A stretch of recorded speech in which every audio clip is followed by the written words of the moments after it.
Hello and welcome to What Grinds My Gears. I'm here with Scott Churchin and Devine Bousset. I hope I said your last name right. Davion Basse. Davion Bousset. But what we are here for is we are here to talk sports. We're here to talk scripted entertainment. We're going to watch them mesh together like a good set of gears. And we may talk about what we don't like about them a little more than what we like, hence the grinding. There's a new show. We're bringing together our friends from Tales and Stream Pump Sports. We hope this is something you like. We know we're excited to be doing it. And of course, since we're talking sports, we're going to start with what grinds my gears from yesterday's Super Bowl. And for me, I'm going to jump right in on this and say, McVay running the ball consistently in the second half and not taking advantage of the play action he was setting up for, that really grinds my gears. Devin, take it away. Go ahead, D, if you got something. All right. What drives my gears with the Super Bowl? I'm gonna be honest. I really think the Super Bowl halftime show was very short. I think you should have had more. Much longer time. Sorry. No, Scott, go on. They're usually, they're limited by like the 15 minutes that they have, plus like 15 minutes of setup and shutdown. So even with like 5 people, you only had time for arguably one song each. And then when you also add 50 Cent into that, you don't even have that much. So, it's still, it's one of those things that the halftime show is kind of an addendum to the Super Bowl. Although I do have a couple of things I want to mention on that in due time. But, dude, that Super Bowl, that halftime show impressed the crap out of me. Yes. Dude. But it's grind my gears, so you have to talk about negatives. Talk about negatives. Yeah. Okay. Yeah, it's right. I got to gripe about this. I got to basically be the old man yelling at cloud if I'm going to use a Simpsons reference here. Look, the halftime show to me, I didn't have a problem with it really at all. I think it was one of those things that what's interesting about it is I think it was a deliberate play by the NFL to try and boost ratings, and apparently it did. Apparently they had some massive second half numbers.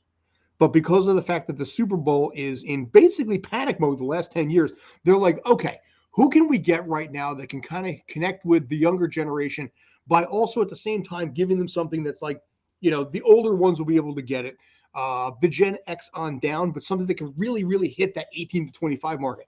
And in this case, they grabbed these people because they knew that kids can relate to this and connect to this way better than they may have with anything else. Gone are the days, I think, permanently where you're going to find we'll say Bruce Springsteen, Roger Daltrey, Mick Jaggers of the world, and then next year, who knows what it's going to be. Nicki Minaj could easily be next year.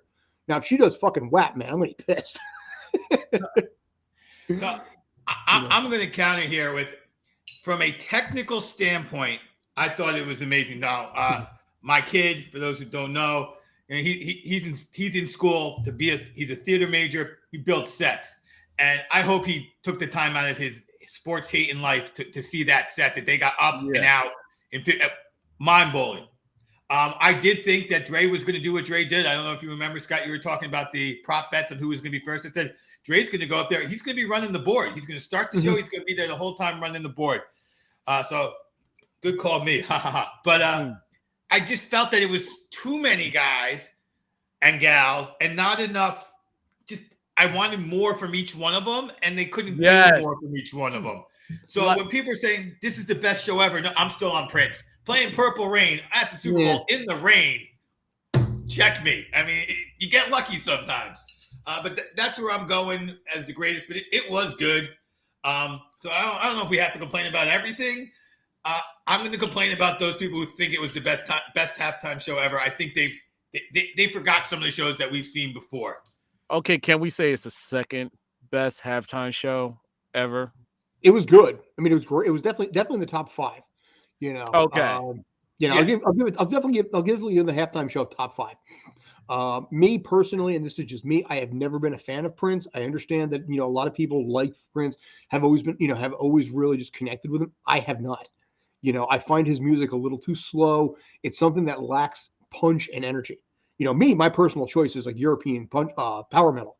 You give me Dragon Force, you give me Stradivarius, you give me Odin, Nightwing, all that kind of stuff is my wheelhouse. So you give me something faster, that works better for me. Prince never did. So I cannot ever get behind that Super Bowl, with Prince, because honestly, I'll fall asleep during it. Last night, I did not have any problem, with it. I did not fall asleep anywhere even close to it.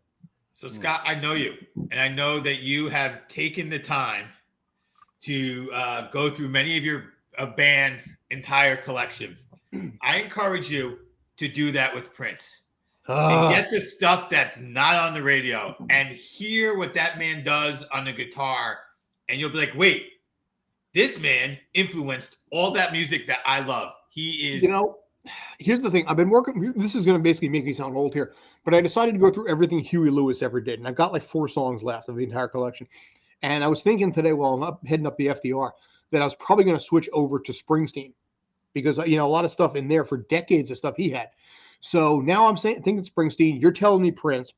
What I think I'm going to have to do is I'm going to have to go to Facebook and be like, you tell me. And whichever one takes it, I think that's fair. I think whichever is priority on that and gets it, it's probably going to be Prince. I'll be honest with you. But yes, I will adhere to it, and I will work through every single Prince song. And my wife will be like, how did you lose that bet? It's going to be tough because I know that you are Jersey based, but Prince, I think. Yeah. Irrespective, like I said, it's a better energy to me. Like I said, I can't handle like slow music.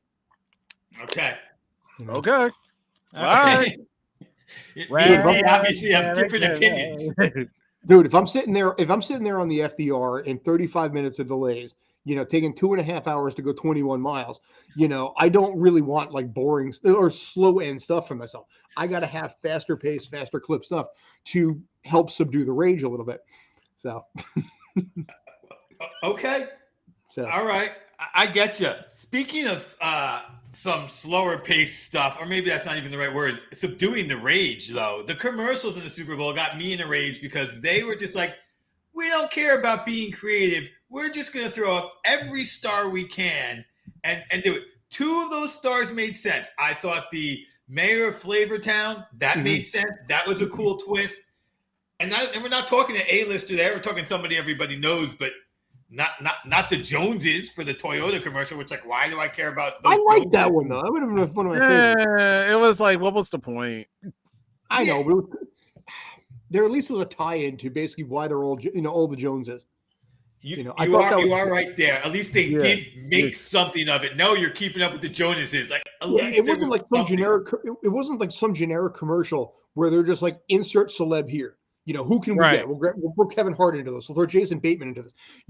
It was one of those things that they had an idea. Let's do something with the Joneses. Okay, which Joneses can we get? And then they just started reaching out to Tommy Lee, Leslie Jones, Rashida Jones. So there was an end game with it that ended with the celebrities, not starting with basically, let's have this random script, this 30-second, 1-minute spot, and let's see who we can grab that's available that'll meet our price and be like, here, do this. Touche. I will give you. I definitely one that you could defend. Go on, Lee. Yeah, there was one commercial that got my behind confused. I did not know where it was going because they kept having this barcode bouncing up and around. And dude, I got a story on that. I was like, okay, so I'm putting my phone, trying to see maybe if I put my phone, and then all of a sudden, coin something. I'm like. Their servers crashed because everybody did. I did. I was like, all right, I got to take a look at this and see what it was. I ended up posting on the, I think it was a Streampunk's Twitter. It's like, this QR code is for Coinstar, in case you're wondering. Their servers crashed because everybody hit it. And it was a lot cheaper than hiring 4 Joneses. I mean, I think that the commercial worked, but they weren't prepared for it. That's the great irony of it.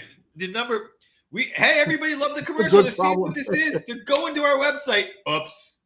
Oops. And that's the funny thing about. Go ahead, please. No. Go ahead. No, I was going to say, and that's the genius of it because it wasn't that expensive, and it played on the curiosity factor. I remember there was an old saying in sales that said people do things in this world for 4 reasons: friendship, curiosity, need, or greed. Those are the big 4 reasons why anybody does anything. And that one right there hit that curiosity button hardcore because it also pulled back to like the old 90s, like the Windows logo or the screensaver where it just bounce around and you kind of hope maybe it'll hit into that corner and then just doesn't. Or DVD players. They used to have the circular, the bounce. And it was one of those things that all that was just 30 seconds of this QR code bouncing around. And I'm thinking to myself, whoever thought of this, dude, you get a raise. Yeah, no, that was one of the more creative ones. The one with the robot dog, that was pretty. Oh, I wanted to cry on that, man. Yeah. Again, so the ones, it's like the ones that didn't have stars, and Gerard Mayo was great right up until he tackles Davidson. If it doesn't tackle Davidson, that's one of my favorite commercials. A perfect use. Like, we've talked on other shows about how a Mac needs to be doing mac and cheese commercials. They took the guy's name, they made fun of the guy's name, they used it in the commercial, and then they're like, Pete Davidson. Wait, what? Yeah. Like, you lost me at the end, Hellman. I want my frogs saying "brr," "bud," and I want bring that back. Okay. I was almost wondering if they were going to do something like that too, and bring back, like, the oldies, if you will, from the 90s. Yeah.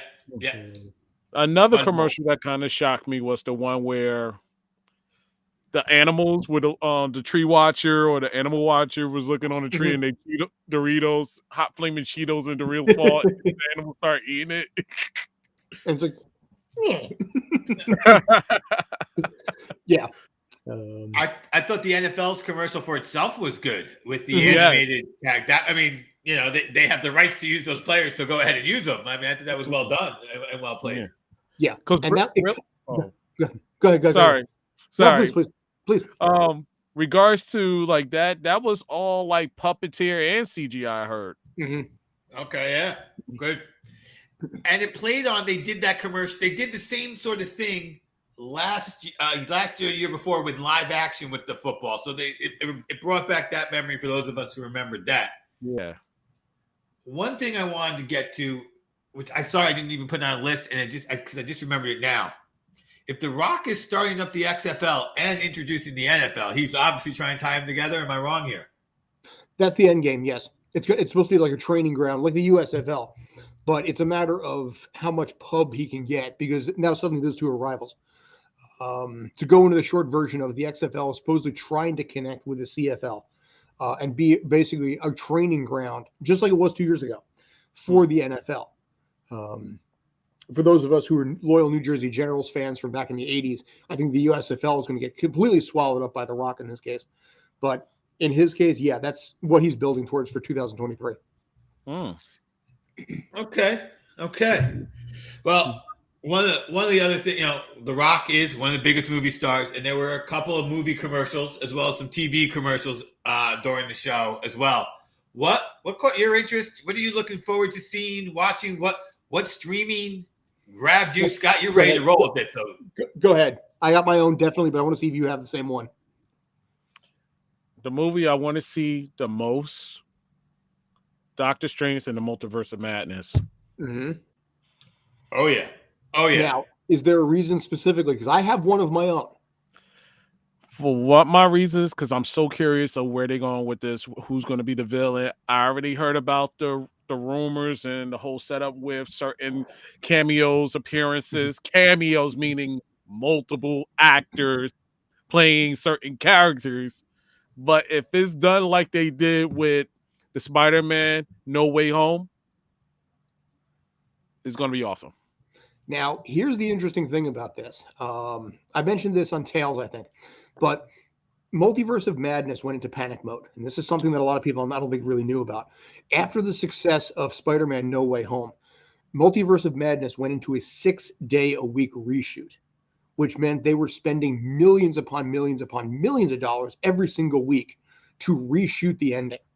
So the theory is that they're trying to build a lot of these cameos because they saw how well it worked seeing Tobey Maguire and Andrew Garfield in No Way Home, that they're trying to do much of the same thing. Now, I've heard rumors, and this is curious. I want to get both of your thoughts on this, that Wolverine will be making an appearance, but it will not be Hugh Jackman. It will, in fact, be Daniel Radcliffe. And height notwithstanding, because Daniel Radcliffe is 5'3", and the reality is Wolverine himself, Daniel Radcliffe's 5'5", and Wolverine is actually 5'3". I wanted to get your thoughts on this because maybe if he bulked out a little bit, and he got the facial hair that he kind of has in one of those other movies right now, maybe. Yeah, the look on your face, man. No, you've actually scared me for this movie because what worked in my mind about Spider-Man was that it wasn't cameos. They were characters. Yes, you had to have some of the knowledge of who they were beforehand, but even if you didn't, they were developed enough within the movies as minor characters that made it worthwhile. You're reminding me of the Hugh Jackman cameo when he's Project X and trapped in I can't remember which of the newer generation of the X-Men movies he's in, but he's like trapped in the cage and he just goes running through the cage. You're like, oh look, Hugh Jackman, like that was horrible. And I don't want a bunch of Cox from Daredevil, Charlie Cox, just throw them in there type things. I want them to be characters and be developed. If they do that, I'm excited. Yeah. If they just do quick cameos, that's not going to excite me. D? I'm with you. They have to have some you can have cameos, but make them important. Make them develop character, make them somewhat like, oh snap. I don't see the actor, I see this character. Not, oh my God, there's Robin Williams, or oh my God, there's Pedro Pascal suddenly playing like, I don't know. Forge, why not? Yeah. Well, I mean, my question in this case here is, do you think maybe they're trying to take a page from the second Space Jam movie, where you just drop? I mean, listen, the commercials are a great example of that, where you kind of just drop in references and there's your story. You know, do you almost wonder a little bit, maybe Doctor Strange, like I said, with the fact that they're spending buckets of money to do a reshoot on this, again, 6-day weeks is guaranteed overtime. You're paying crew buckets of money for that. My God, there's one production here in New York that does 6-day weeks. I know what their budget is. And it's one of those things that they're doing this, but I ought to wonder, it's like, A, what was the original product? And B, what is the end result going to be if you're spending that kind of bank? And if you have him supposedly in this, you've got Patrick Stewart, you heard his voice. Yeah. Presumably it would be Charles Xavier, because let's face it, who else is he going to be? And then that would tie everything together too. But I don't know. Would it be something where they didn't do enough and they go too far? I just, like I said, I'm skeptical, but I'm very, very curious. And that's my number one. I do have a number 2 movie in mind, but that's my number 1. Well, I think we all kind of agreed on number 1. And I think it's the biggest movie until June or July anyway that I'm interested in. Anyhow, it's the one I want to see. It's the one that's going to get me to be like, all right, I won't wait for it to come on streaming anyhow. So absolutely. Right. Another one that's big that I have opposite feelings about, but we'll hear. I think Scott, you mentioned somebody, whether it was you or somebody else, also had some negative feelings about it. And we thought, even to the point where we thought maybe we could do a whole show on it, depending on who we brought on, was this Lord of the Rings prequel. That a prequel to a prequel.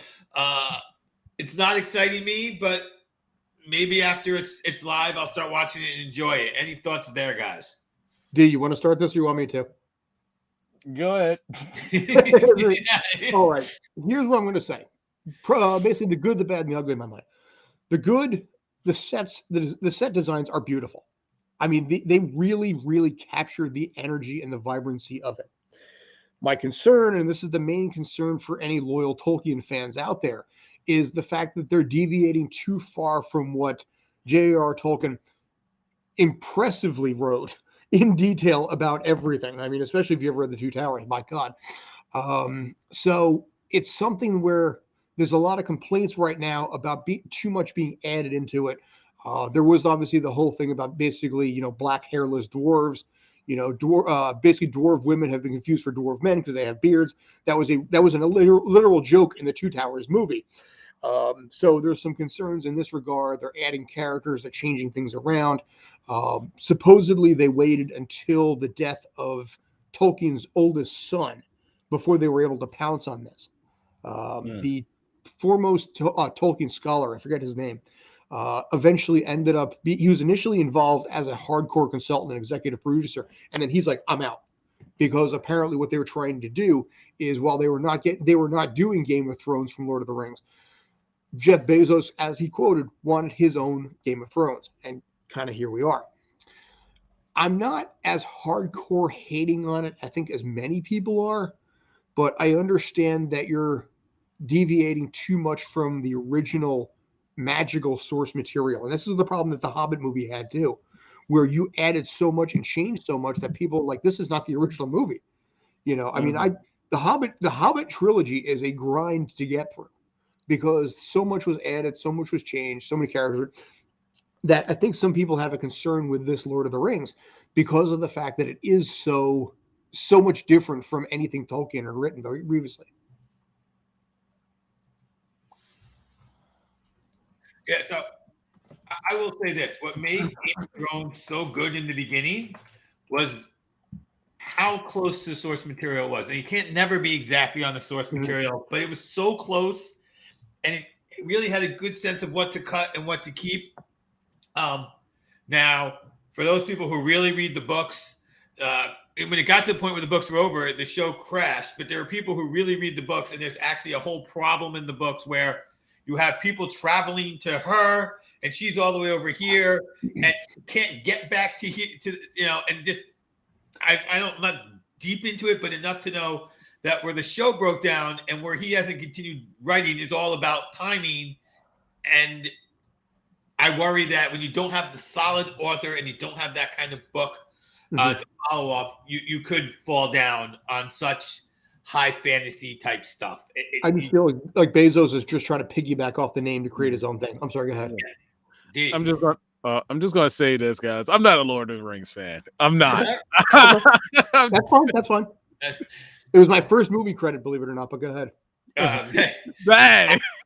I'm with you. I could not get through reading The Lord of the Rings. I read The Hobbit just fine a couple of times, and then they made the movie, and they overdid it. They took a basically an early YA before YA was a thing, and they turned it into I was like, what's going on?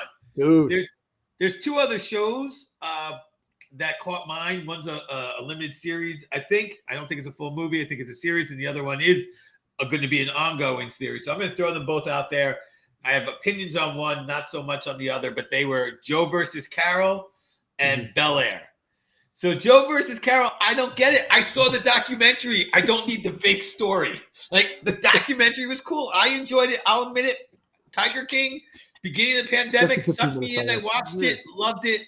I didn't watch the second one. I was done after just the first one, and I'm not going to watch a fake show about it. Yeah. And then Bel Air, it was a fun show, and I don't want it to be a touching, difficult drama. It was fun, and I want it to be remembered as fun. So that's where I stand on those shows. I'm going to let Dee go before Scott this time. Yes, please. And Fresh Prince of Bel-Air was a classic. That's the best way to put it. It was something that it was family-oriented, comical, and then you had your message. And it was something that was relatable to everybody. And I think Quincy Jones and his production did an awesome job with Fresh Prince of Bel-Air. It was running its seasons. It was entertaining by the minute. But when you have something like this, where it's called Bel Air, it's a smart move. It's a gamble because it's a retelling.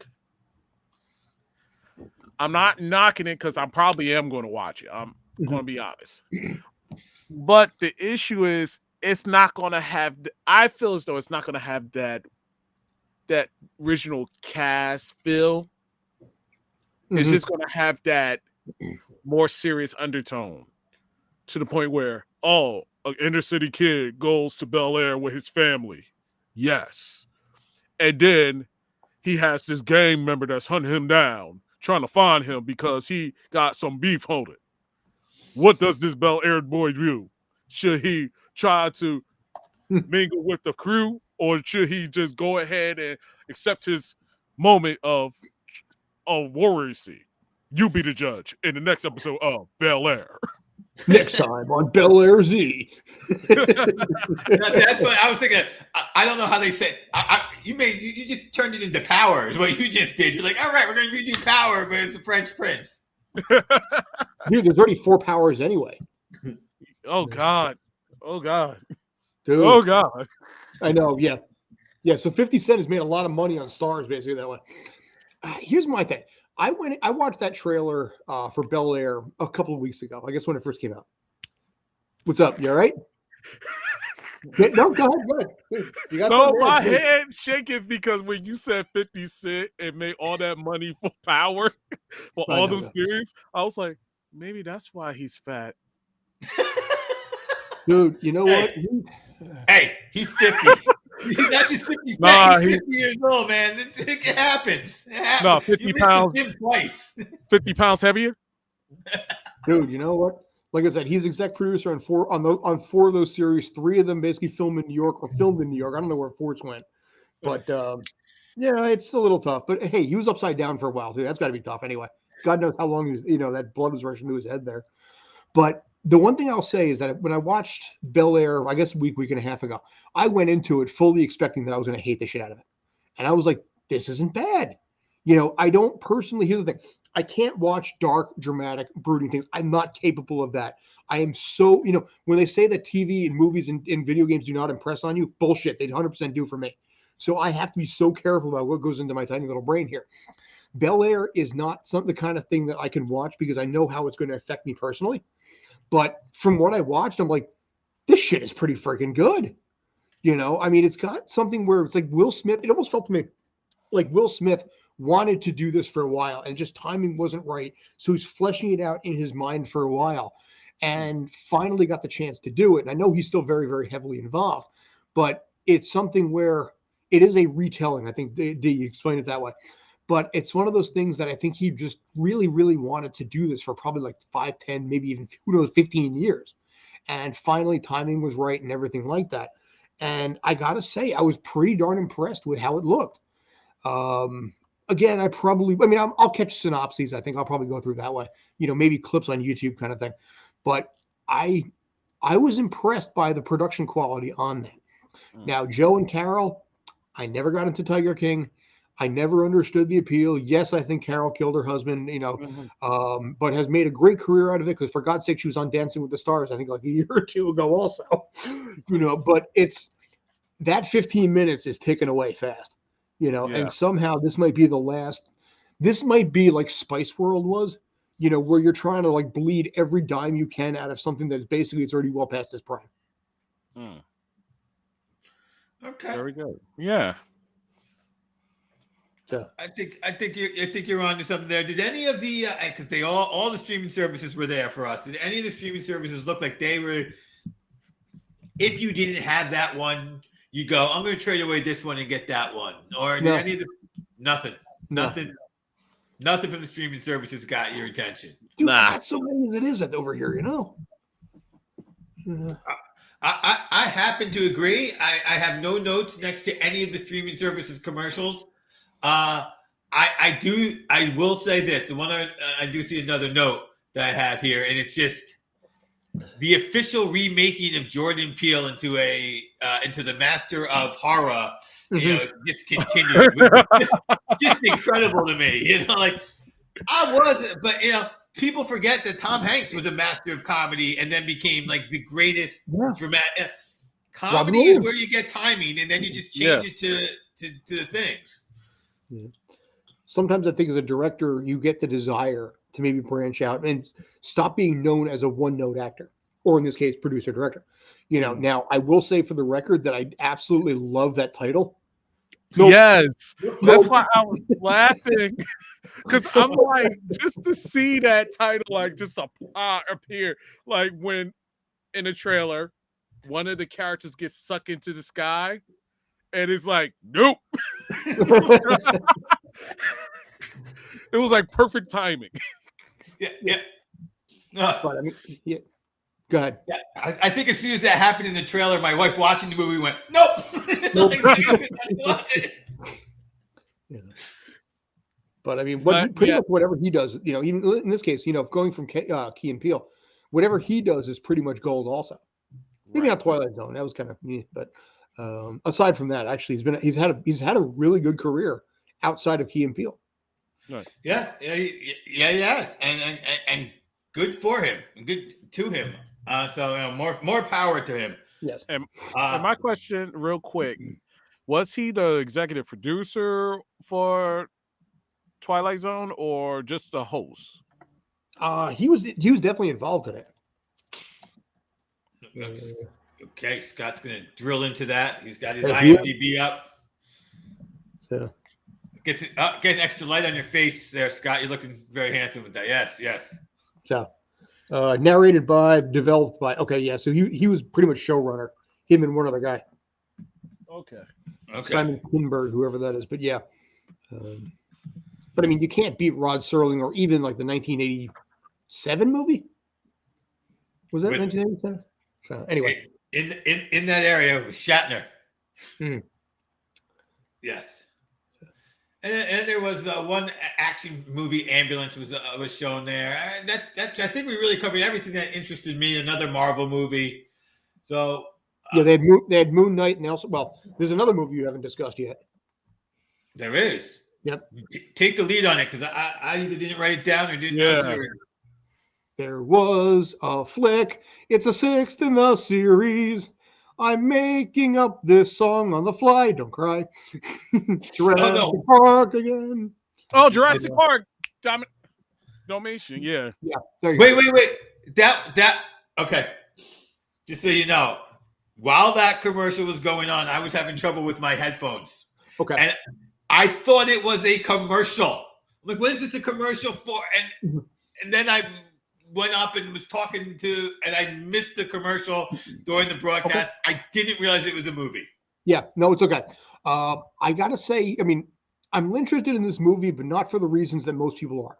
Right. You know, the blending of worlds. I mean, okay, you have the cast from the original 3, going into this one now. I like that. That's cool. Great. That's not what sells me.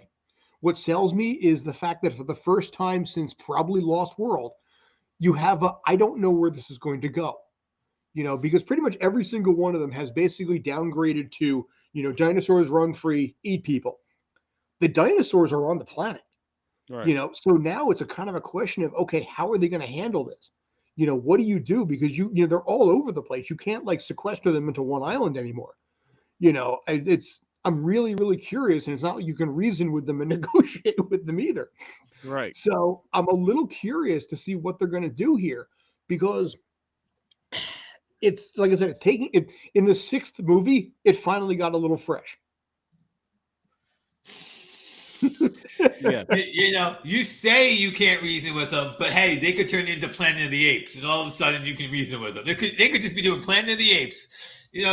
Tell me you wouldn't love to see Jeff Goldblum. That becomes a paradox situation. Because basically Cornelius and Zero went back in time.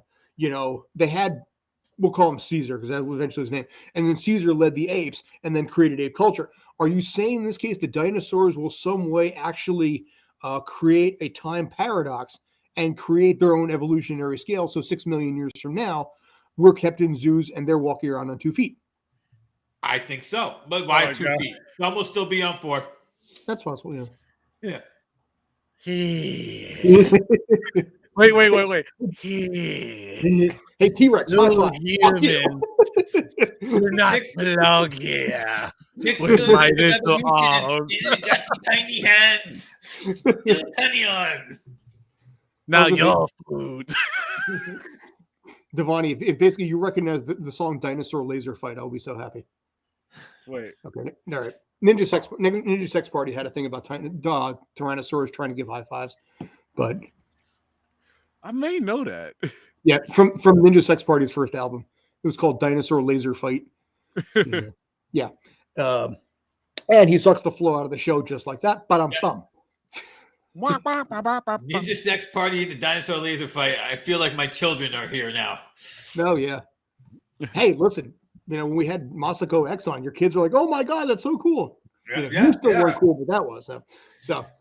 But yeah, I mean, like I said, with Jurassic World Dominion, I'm curious because, like I said, what are they going to do? And now you've got the original 3, who each did 2 movies themselves.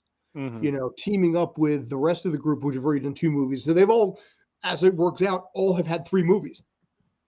Now, Bryce Dallas Howard, is she directing and starring? Has she gone that far? Or is she just in the movie? I think she's just in this. Okay. because she's the hottest name to direct the next Star Wars movie after one episode of Boba Fett. So I see her name on it. Didn't know if she had. No, it's Colin Trevorrow. Yeah, no, I think it's too much to be probably 4 or 5 on the call sheet and a director at the same time. And 4 or 5 might even be a low end. She might be 2. Colin Trevorrow, who was supposed to be Star Wars Episode 9, and got fired off in favor of what they tried to do with Palpatine. So,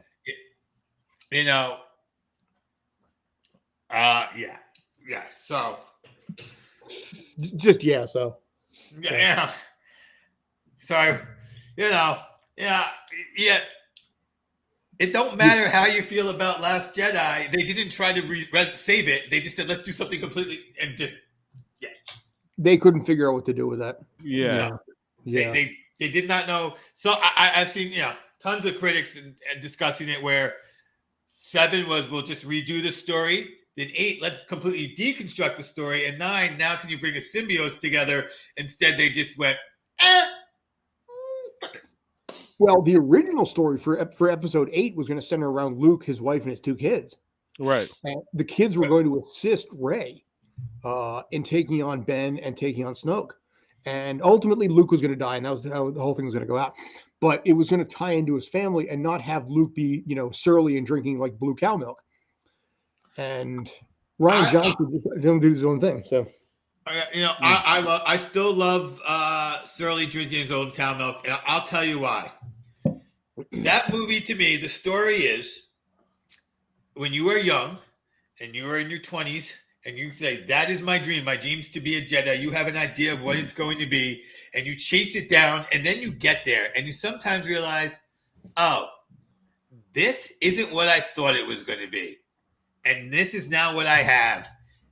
And I'm a little surly about it. And it's not what it was supposed to be. I thought being a Jedi was about adventure. I didn't believe Yoda when he said it's not about adventure. I was studying to be a Jedi, and I was getting duels with the evilest man in the universe. And now I'm just teaching these kids.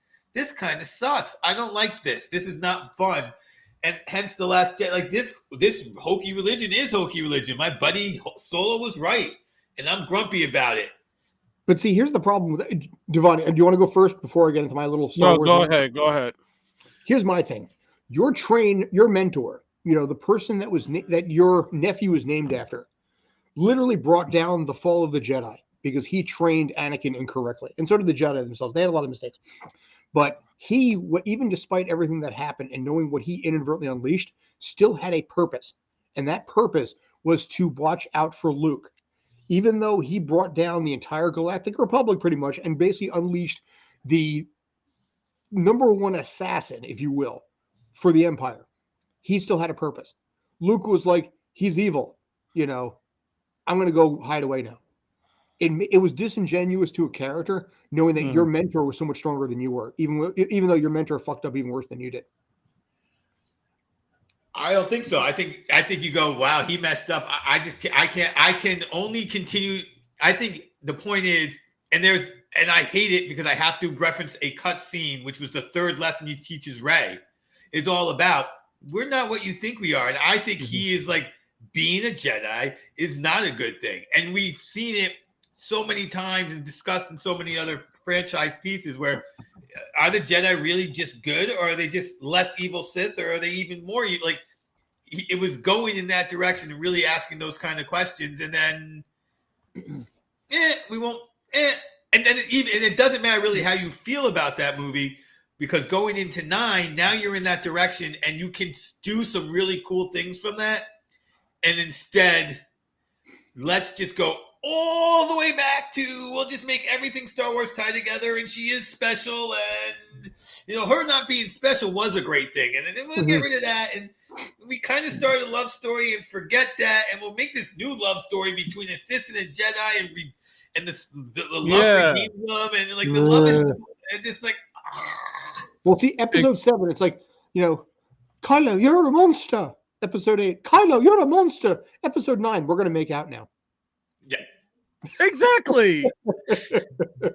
When that happened, that's what drives my gears. I'm sitting here watching this movie, watching all the series. It looks like Finn was going to be in a relationship with Rey, or trying to. Then when they meet the pilot guy, it looked like the pilot guy had an interest in Finn. Right. Let's be real, because I'm sitting there looking like, okay, where's this going? And then when we get to 9, the whole confusion just became even more confusion. You find out the pilot guy had a love interest that lives in another planet. Then Finn tried to holler at Ray, wind up hollering at some other girl who has a connection with him. And then Ray has an emotional attachment with Kylo Ren. Oh yeah, Like, all over the place. All over the place. I'm like, Yeah. take this popcorn. I'm going to say this. I saw every single Star Wars movie, either first premiere or early screening. So like Thursday night at 7:00 or midnight show. The first I can do on every single one of them, I did since episode 1. So that gives you some idea. Episode 9 was the only one that I was ever at that the audience did nothing. Even episode 8, for all its flaws that a lot of fans had, they applauded the shit out of so many things with that movie. You know, Force Fly Leia, crowd went nuts. You know, crowd applauded. They loved all of it. Episode 9, they just got up and left. Han Solo showed up. They were just watching. I never, ever saw a Star Wars movie where the audience didn't care. And I saw it in episode 9. Same thing. I've had the same experience, including old man grumpy about the prequels. But yet there were still flashbacks. There were still moments. You were still rooting. And then, episode 9 is like, it really was what. And I think the culmination was that kiss. I think at that kiss, everyone's just like, what? Fuck it, I'm out. Yeah, you're like, come again? Come again? Yeah. That was what it was like. That's all you do. You just do your hand like. Yeah, it's like, okay. He's got those abs, but really? Come on. I thought that was his brother or that was his sister, something. That's worked previously in episode 4 and 5. To me, that would have worked better, but it's just the separation. She don't remember because she was a baby. He's older and he knows about her, but he's giving her secret hints. Right. Yeah. It's like, where is it going? Yes. You know, and then there's talk that Rey is going to get her own trilogy that takes place. I guess we'll call it episode 10, 11, and 12, just for argument's sake. And I've been looking at a lot of the Facebook pages and things like that for Star Wars, and they're just like, please no, we're done. You're milking this for all it's worth, and nobody even wants the product anymore. Well, yeah, I mean, it was like Boba Fett. They took this character who was cool in the movies because he didn't really do anything, was cool in the books because you could write about a villain in the books, and he's still a villain in the books. And they didn't have the wherewithal in Disney to make a movie about villain. So they're kind of like, I don't know what we want to do with it. Oh, I know. Mandalorian season 2.5. Let's save it with that. Let's do a redemption story. Yeah. Yeah. Go ahead. I'm on my second time watching it through because my wife, God bless her heart, she enjoyed it. And the second time through, knowing where it's going and knowing what's happening to it, you're like, all right, the Sand People story is actually pretty cool. And then I'm going to get to, and I'll ignore everything that's happening in present. And then I'll get some Mandalorian episodes and then some fight scene at the end. And you're like, knowing that's what you're going to watch is actually better. Like, ooh, because the Sand People stuff was really good. Like, that was cool.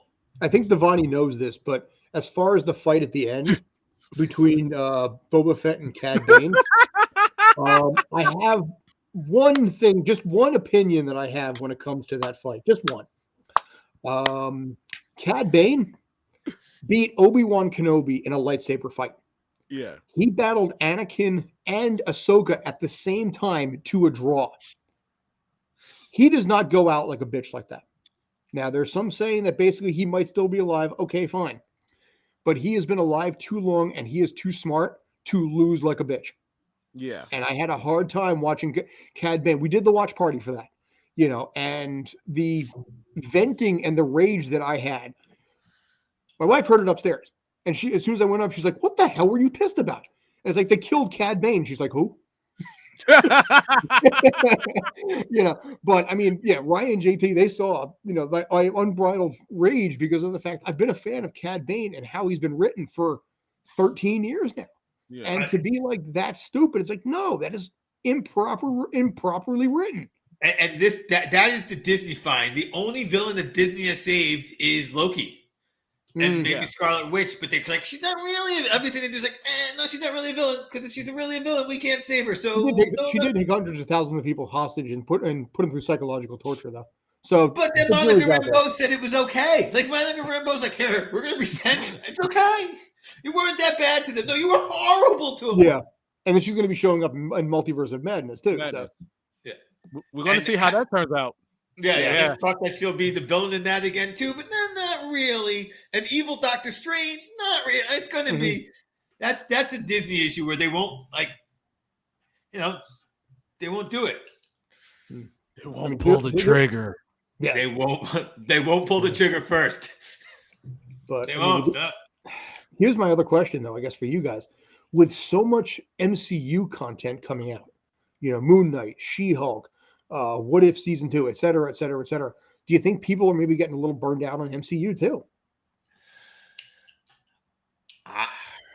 I think they were, and I think Spidey saved it. I think it's Spidey. I think I personally was burnt out, and then Spidey's like, I was like, ooh, Spidey, okay, yes, and I even forgave the Eternals, which I watched after Spidey. I watched them out of order. I was like, oh. If you watch the Eternals, that's when you was burning out. Mm-hmm.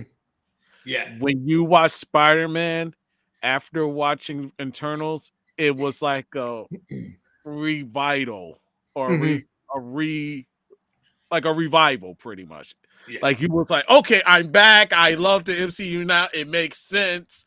Besides with the Eternals you had, it was really a filler film pretty much for just to prepare you for everything else after.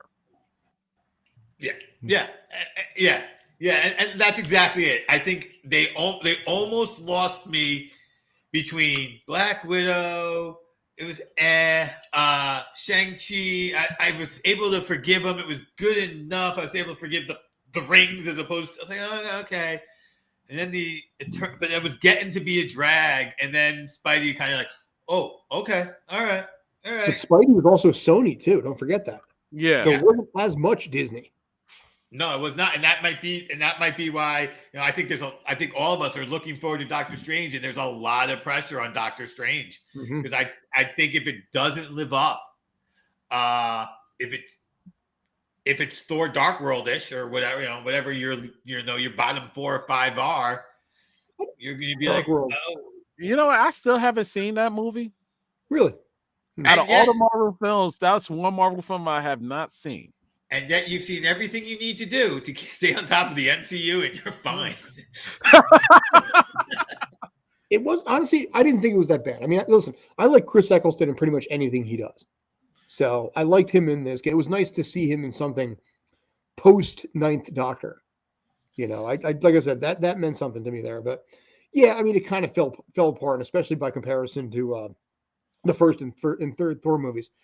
But I don't know. I mean, I think you're dead right. I think when it comes down to it, there is a massive amount of pressure on Multiverse Madness, which is again why they're doing 6-day-a-week reshoots. And those reshoots, I guarantee, are not 4-hour days. They're probably 12-hour days. So you're looking at tens of thousands of dollars every single day, before getting to that 6th day and doing guaranteed overtime.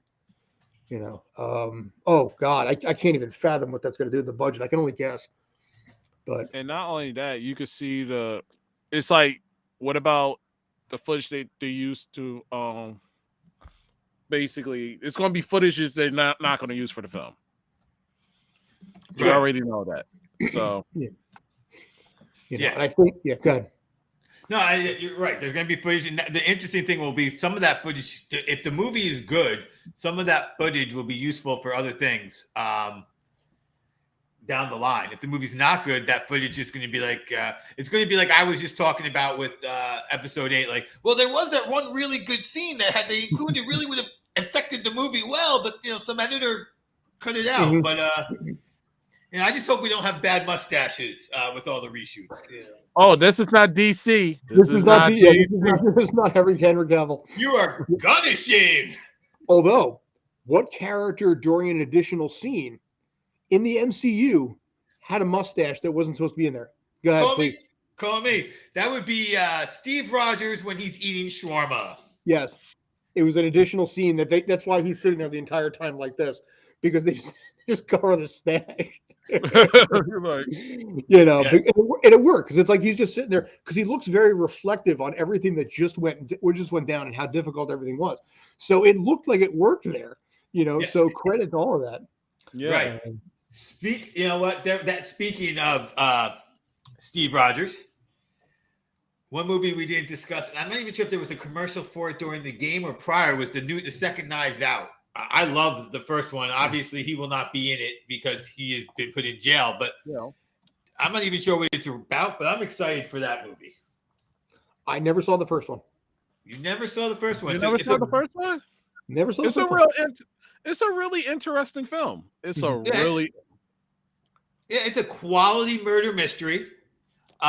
Everyone in it is good. I mean, you just look at the cast; it's a great cast. And they all do what they do well, and it comes off well. And Craig does a good Southern accent in terms of a bad Southern accent. Yeah, like, you know, here's a guy doing a fake Southern accent. You can tell, but it's like it works in the framework. Ryan makes it work. I mean, I've heard good things about it. I just, like I said, it's one of those things you just never get around to it. So okay. I'm not going to tell you to put that up on the Facebook vote. We'll stick with the Prince versus the Boss Facebook vote. I'm going to get out the vote for Prince. Change your opinion on him. As soon as I'm done with basically Huey Lewis, I'll throw that out there. I was actually thinking I possibly putting Chicago into that mix.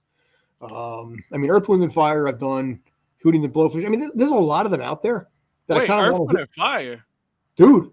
Earth, Wind, and Fire was amazing. With the stuff that they had in like the 80s, 90s, and 2000s, it'll blow your damn mind. The stuff they did a song with Meghan Trainor. I'm like, okay, A, you've been around that long. That shocks me that you did something with Meghan Trainor, and B, it was fucking awesome. Okay. I need to backtrack here to Prince is not upbeat enough for you and not rocking enough for you, but Chicago is. There's something about, you know, I don't know, Peter Cetera maybe. I know it's a little soft, but you know what it was? I was on a Cobra Kai thing. You know, he obviously had some songs for like Karate Kid too. And I was sort of like, I don't know, maybe. I threw it out there as the thing was either, it was going to be him, humor me on this. It was going to be Chicago, Huey Lewis, or Snow. Snow did not win. You know, apparently Toronto Canadian rappers, you know, that people think are Jamaican, did not actually work in this particular vote. And by the way, when that recently when I did listen to Led Zeppelin 4, I have been inspired by you. I'm not going to do a full someone's full album discography, but I am making sure I'm like, let me go back and just listen to some of those great full albums, or if there's a song like one song on it. I've done some albums where there's only known one song. What the heck else was on that album? So you have inspired me a little bit. I'm not into the full discography, although you asked for Physical Graffiti after, and Bob Augusta told me to go back and listen to one, which I did to both, but neither was Led Zeppelin 4. Well, like I said, when I'm sitting basically trying to get to and from Brooklyn, you know, for 2.5 hours, which by the way, they have a construction project on the Queensboro Bridge where they're shutting down 1 to 2 lanes that just started today. Do you know how long they're going to be doing that project where they're shutting down 1 to 2 lanes every single day? 2 years. Three months. What, 2 years? 2 years. I knew about it the other day, and then I looked at it earlier today to find out how long, because I was thinking maybe a couple of weeks, maybe a month. No, it is a 2-year project, which, you know, when it comes to construction work, it is not going to be 2 years. That one towards the Lincoln Tunnel where they closed down that lane, that was 2 years, I think 7 years ago. Wow. And then to add a step further, once they finish that, then they have to do another project on the Queensboro where they're expanding the bike lanes because there's not enough room to get bikes side by side. They have to go into oncoming traffic. And so the citizens are livid. I went through it for the first time today. Frankly, it wasn't that bad. it slowed me down by like 10 minutes. It wasn't that terrible. But yeah, knowing what that could be, oh God, for 2 years at a bare minimum. Well, Scott, I hope you're not driving stick, because if you are, you may be grinding your gears. I will burn out a clutch in about 9 seconds. What was that? I'll burn out a clutch in about 9 seconds. There we go. Yeah. And I'm going to use that little grind your gears to wrap us up. Thank you for watching our inaugural show. Day, great to meet you. Can't wait to do more of these with you. Scott, as always, fun working with you. I'm going to miss you tomorrow. I know you guys are going to rock it and really give that Super Bowl a good wrap up. So make sure you catch the Sports Den on Tuesday. And Thursday, you're doing Peacemaker finale? Yeah, Thursday we're doing the Peacemaker finale. Vonnie's going to be on that. That's like I said, where I got to know him. Tomorrow night, also on Tales from the Film Set at 7 p.m., we're going to have Lloyd Kaufman, founder of Troma, creator of basically James Gunn, Trey Parker, Matt Stone, and believe it or not, also De Niro, Samuel Jackson, and Kevin Costner came from him, believe it as well. So we've got him on. He's going to be talking about his new movie, a Shakespearean homage called Shakespeare Shitstorm. So somehow it's going to involve the Tempest and apparently a lot of poop. So, and Ming Chen from Comic Book Men is supposedly wearing fake boobs. We need to find out more about that. Yeah. So Lloyd will be on to talk about that movie. But yeah, so plug it along. Awesome. Great work. You can find me also on Sports Den with Scott. Friday, I'm on the NFL Insiders on Zingo, Channel 250, Denver Sports World. And then I do have my own little podcast, Drinking from the Garden Host, where I complain some more with my buddy Ed about getting old. And we drop every other Friday. So check that out wherever you get your podcast. Evan A., what you got going on? You can check me out in Geekcaster, which is Geekcaster on Instagram, YouTube, and Twitter. I mean Twitch. Why I said Twitter? Twitch. That's telling you my age. And here for the Peacemaker finale. Hells yeah. All right. Which I'm like, Boba Fett is far better so far. So anyway, yeah, I'll second that. It has been a better show. And I was not even interested in Peacemaker. I was like, I'll just give this a shot. Much better show. Yeah. And with that, we will continue to make better and better shows. And we'll see you on Friday for our next episode of That What Grinds Our Gears.